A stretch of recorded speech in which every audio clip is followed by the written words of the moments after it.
Good afternoon everyone. आज आप लोगों का फर्स्ट लेक्चर है ऑफ एनाबॉलिक्स एंड जिस कोर्स का नाम जो फॉर्मली हमने रखा है that is androgenic and performance enhancement science. अगर इन पे डेप्थ में जाना शुरू करो तो उस चीज़ का कोई अंत नहीं है। बिकॉज ये भी मैं आपको बता दूं कि ये एक ऐसी चीज़ है, ये कोई प्रोटीन नहीं है कि आपने ज़्यादा पी लिया तो ज़्यादा से ज़्यादा पेट खराब होगा। ये एक बहुत रिस्की अफेयर होता है, इसमें ज्यादा कम से बहुत ज्यादा फर्क पड़ता है। ये कोर्स सिर्फ एक एजुकेशनल पर्पस के लिए है, आप लोगों को अवेयर करने के लिए है कि एक चीज जो इतनी प्रेवलेंट है हमारी इंडस्ट्री में, फिटनेस इंडस्ट्री में, उसको आप उसके बारे में आप लोगों को अवेयर कराना, एजुकेशन देनी। That's it. अब बात करते हैं हम क्या क्या इसमें कवर करने वाले हैं। और ये सिलेबस बहुत ही इंटरेस्टिंग रहने वाला है, ठीक है। ये जो हमारा मॉड्यूल 1 है, तो बेसिकली मैंने इस पूरे कोर्स को मॉड्यूल्स में डिवाइड किया है। तो मॉड्यूल 1 से लेकर वी हैव 10-12 मॉड्यूल्स पार्ट्स। और ये काइंड ऑफ ऑर्डर में है कि पहले ये पता होना चाहिए, फिर ये पता होना चाहिए, फिर हम ये सीखेंगे, फिर हम ये सीखेंगे, एंड में हम ये सीखेंगे, फिर ये है। सबसे पहले इसमें जरूरी है स्टेरॉइड्स का मीनिंग। अब मैं बोल रहा हूँ स्टेरॉइड्स का मीनिंग, मैंने ये नहीं बोला एनाबॉलिक स्टेरॉइड्स का मीनिंग। वो हम देखेंगे क्या होता है, और फिर हम देखेंगे कि एनाबॉलिक एंड्रोजेनिक स्टेरॉइड्स क्या होते हैं। इसमें हम एनाबॉलिक का मतलब भी देखेंगे, एंड्रोजेनिक का मतलब भी देखेंगे, और स्टेरॉइड्स का सबसे पहले देखेंगे। उसके बाद हम देखेंगे डिफरेंट टाइप्स ऑफ स्टेरॉइड्स, मतलब स्टेरॉइड्स कितने कितने तरह के होते हैं। फिर हम देखेंगे एक होता है आपका HPG एक्सिस, जो आपको पता होना चाहिए before injecting anything into your body. Next is very common, जो हमें पता होना चाहिए, इंजेक्टेबल वर्सेस ओरल्स, इनमें क्या फर्क होता है। एनाबॉलिक एंड्रोजेनिक रेशो, ये हमें पता होनी चाहिए। ये कुछ रेशोज होती हैं, मतलब जो भी हमारा स्टेरॉयड है, अब जब मैं स्टेरॉयड बोल रहा हूँ मैं एनाबॉलिक स्टेरॉयड की बात कर रहा हूँ, तो जो भी हमारा एनाबॉलिक स्टेरॉयड है उनकी कुछ रेशोज हैं, ठीक है। मतलब वो कितने एनाबॉलिक हैं और कितने एंड्रोजेनिक हैं। उसके बाद है ह्यूमन फिजियोलॉजी। सो बेसिकली ये चीज हमारी फिजियोलॉजी पे कैसे काम करते हैं।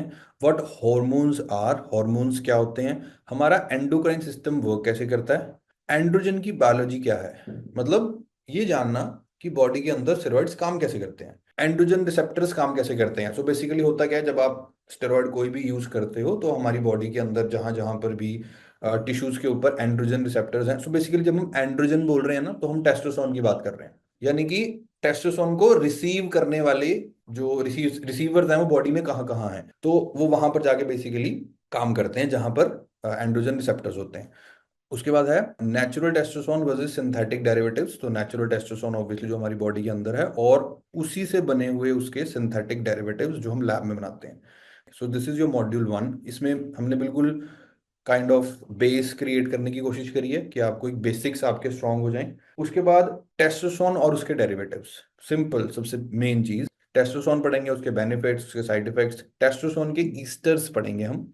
ईस्टर्स होते हैं, तो there is a form called suspension, ठीक है, टेस्टोस्टेरोन सस्पेंशन। लेकिन उसमें प्रॉब्लम क्या थी कि वो बहुत ही फास्ट था। तो अब जितना छोटा ईस्टर होता है आपको इंजेक्शन उतना फ्रीक्वेंट लगाना पड़ेगा। टेस्टोस्टेरोन प्लेसमेंट थेरेपी ये बहुत ही कॉमन है इन अब्रॉड, बाहर के देशों में तो बहुत कॉमन हो गई है ये।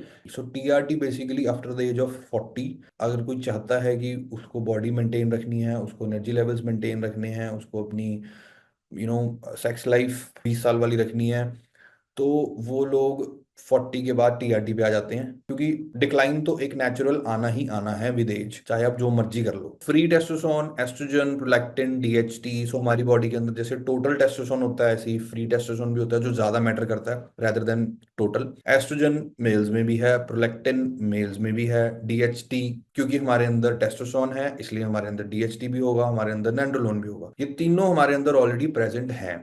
Next is testosterone only cycle. जैसे जो मेरा भी पहला साइकिल था which was like 500 mg test, 500 mg, पता नहीं कितना डेका था, पता नहीं कितना था, 300 था शायद, 300 डेका और उसके साथ डेनाबॉल की गोलियां दिन की 2-3। मेरा ये फर्स्ट साइकिल था, तकरीबन सबका फर्स्ट साइकिल यही होता है, testosterone as base for other cycles. मैंने ऐसे बहुत सारे ट्रेनर्स देखे हैं जो बिना टेस्टोस्टेरोन लगाए साइकिल चला रहे होते हैं, मतलब टेस्ट नहीं लगा रहे वो, और उसके अलावा स्टेरॉइड्स यूज कर रहे हैं। बिना टेस्टोस्टेरोन के आप साइकिल कभी नहीं लगाओगे।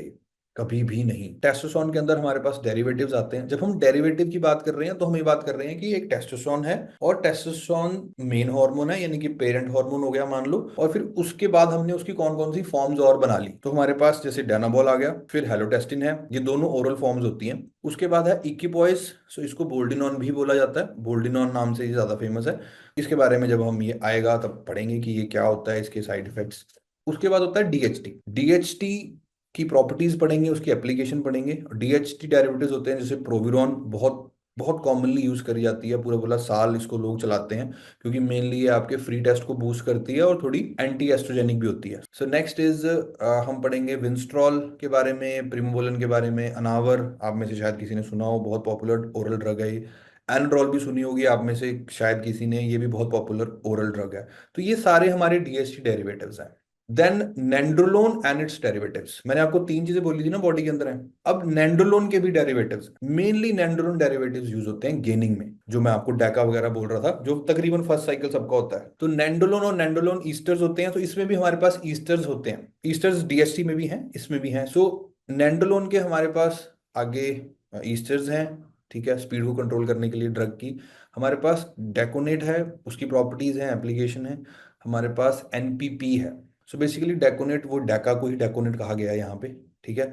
और उसके बाद एनपीपी जो मैं यूज कर रहा हूँ, उसके बाद एक बड़ी खतरनाक ट्रेन जिसको बोला जाता है ट्रेनबुलोन, उसके भी आगे ईस्टर हैं, एसीटेट और एनंथेट।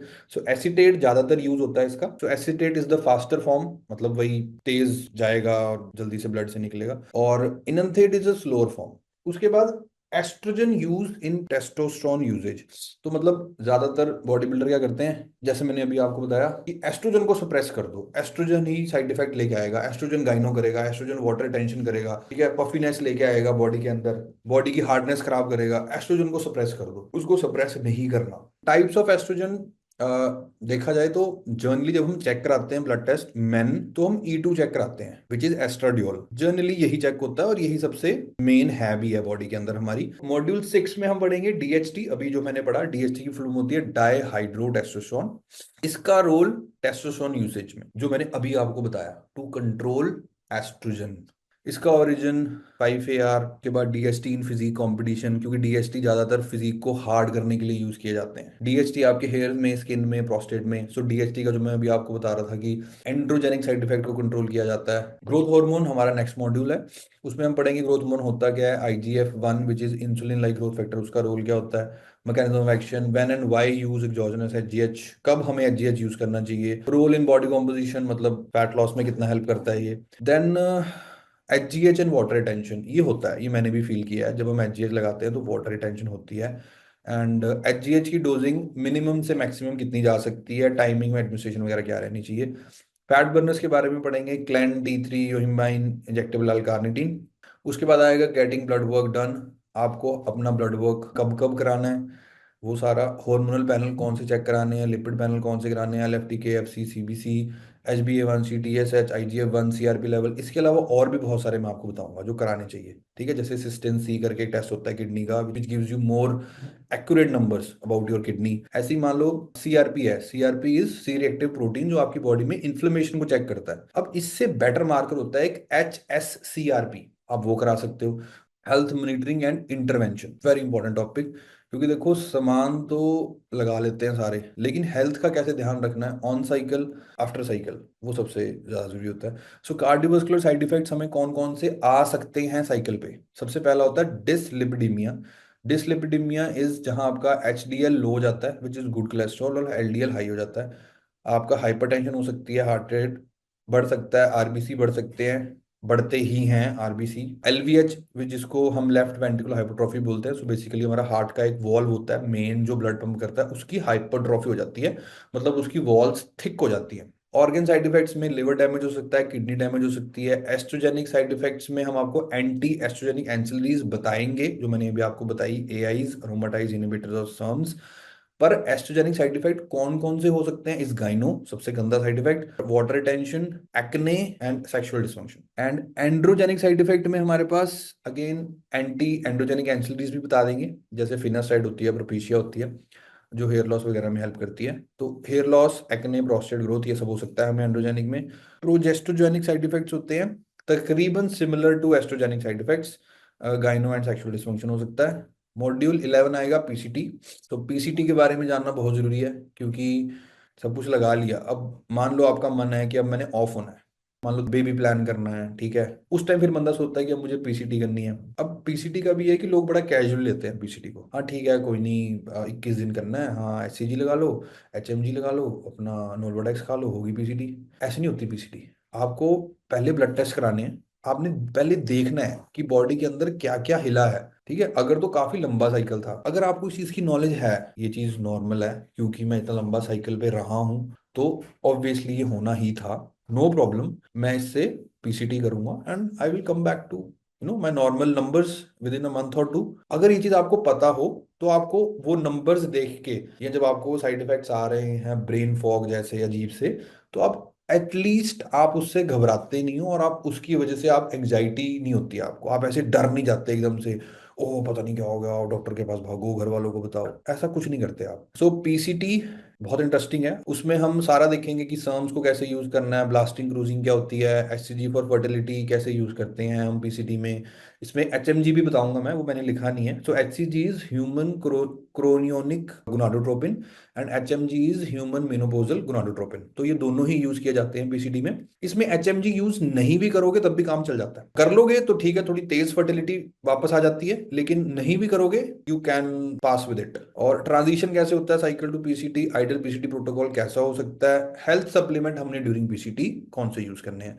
एक छोटा सा टॉपिक रहेगा, स्टेरॉइड्स फीमेल्स के लिए। तो फीमेल स्टेरॉइड यूज कर सकते हैं नहीं कर सकते, अगर कर सकते हैं तो कौन से यूज कर सकते हैं। उसके बाद सबसे इंपॉर्टेंट है आप लोगों को बताना हाउ टू इंजेक्ट स्टेरॉइड्स। ये सारी नामकथा हमने पढ़ ली, इसमें इंजेक्शन लगाने हैं, कैसे लगाने हैं, कहाँ लगाने हैं, इंट्रामस्कुलर इंजेक्शन क्या होते हैं, सबक्यूटेनियस इंजेक्शन क्या होते हैं, आईएम इंजेक्शन की साइट्स क्या क्या होती हैं, मतलब आप कहाँ कहाँ लगा सकते हो, glutes, quads, delts, chest, tricep, ठीक है, इसमें से ग्लूट्स और क्वाड सबसे कॉमन है। सबक्यूटेनियस इंजेक्शंस क्या होते हैं, सो सबक्यूटेनियस इंजेक्शन तो मतलब आप अपनी बॉडी पे, स्किन पे कहीं भी लगा सकते हो। बोनस लेक्चर ऑन पेप्टाइड्स, तो ये आपका लास्ट लेक्चर होगा पेप्टाइड्स वाला, और ये बहुत जरूरी था डालना, क्योंकि आजकल पेप्टाइड्स पे बहुत बात हो रही है। मैंने साम्स नहीं डाले क्योंकि साम्स ओल्ड कॉन्सेप्ट हो गया है, और अब फेमस, अब इतने पॉपुलर भी नहीं है वो, और वो पिट पुट चुके हैं, कोई नहीं यूज कर रहा उनको। बट पेप्टाइड्स पे काफी अच्छी स्टडीज हैं, आ रही हैं, और personally I have used BPC 157 end TB 500, तो मैं उसको आपको पूरी पर्सनल यूज के साथ बता सकता हूँ उसके बारे में कि वो इफेक्ट आएगा या नहीं आएगा, क्योंकि ये बहुत अभी भी, वैसे देखा जाए तो पेप्टाइड्स अभी भी बहुत एक ग्रे एरिया में है कि रिजल्ट आएंगे या नहीं आएंगे। तो ये हमारे हीलिंग पेप्टाइड्स हैं, तो बीपीसी 157, टीबी 500, जीके, ये सारे हील करने के लिए यूज किए जाते हैं। सो मैंने बेसिकली, मेरे टेनिस एल्बो हुई थी, तो टेनिस एल्बो को हील करने के लिए मैंने बीपीसी 157 और टीबी 500 यूज किए हैं। उसके बाद हमारे मसल बिल्डिंग पेप्टाइड्स होते हैं, जैसे IGF-1, which is insulin like growth factor 1। अगर कोई जीएच लगाता है, ठीक है, तो जीएच भी आपकी बॉडी में जाके लिवर उसको IGF-1 में ही कन्वर्ट कर रहा है। पढ़ेंगे जीएच के बारे में तो बताऊंगा आपको मैं। उसके बाद मेटाबॉलिक पेप्टाइड्स होते हैं जो आपकी बॉडी में काफी हाई लेवल पे फैट बर्निंग करते हैं, तो सेमाग्लूटाइड, रेटाट्रुडाइड, मॉटसी। इसमें मॉटसी तो चलो अभी इतना फेमस नहीं है, ठीक है, लेकिन ये जो दो ऊपर के हैं ना, ये बहुत फेमस हो गए हैं। सो सेमाग्लूटाइड वही है जो आप आजकल सुन रहे हो इतना ज्यादा, कि जो सेलिब्रिटीज हैं वो अपना वेट कम कैसे कर रहे हैं, ये अपना करण जौहर ने किया है, या अब मैं ये नहीं कह रहा कि उन्होंने ये लगा के किया है, बट क्योंकि हमें पता है वो न्यूज में आ रहा है, तो मैं उस वे में कह रहा हूँ, मैं कोई ये कमिट वो नहीं कर रहा कि हाँ इल्जाम या वो वाली चीज नहीं है, क्योंकि ये वो चीज न्यूज में है कि they have used Mounjaro, they have used that Ozempic और विगोवी, ये सब जो आप सुनते हो दे आर सेमाग्लूटाइड पेप्टाइड्स। ये पढ़ेंगे हम, और and they are effective but they have serious side effects. Next is reta, इसको शॉर्ट में रेटा भी बोला जाता है। तो ये भी एक फैट लॉस पेप्टाइड है, और काफी स्ट्रॉन्ग फैट बर्नर है, काफी स्ट्रॉन्ग। और नेक्स्ट इज मॉट सी, ये भी हमारे मेटाबॉलिज्म पे ही काफी इफेक्टिवली काम करता है, मॉट्स सी बोला जाता है इसको। एंड देन फर्टिलिटी पेप्टाइड्स, ये दोनों तो हम पीसीटी में ही पढ़ लेंगे, which is HCG and HMG। तो ये था आपका पूरा सिलेबस, ठीक है, और इसको डिटेल में बताना बहुत ज़रूरी था। मैं फटाफट से भी बता सकता था, लेकिन वो फिर समझ नहीं आना था आपको कि हम क्या पढ़ेंगे। तो आज हमने पूरा सिलेबस डिस्कस किया है,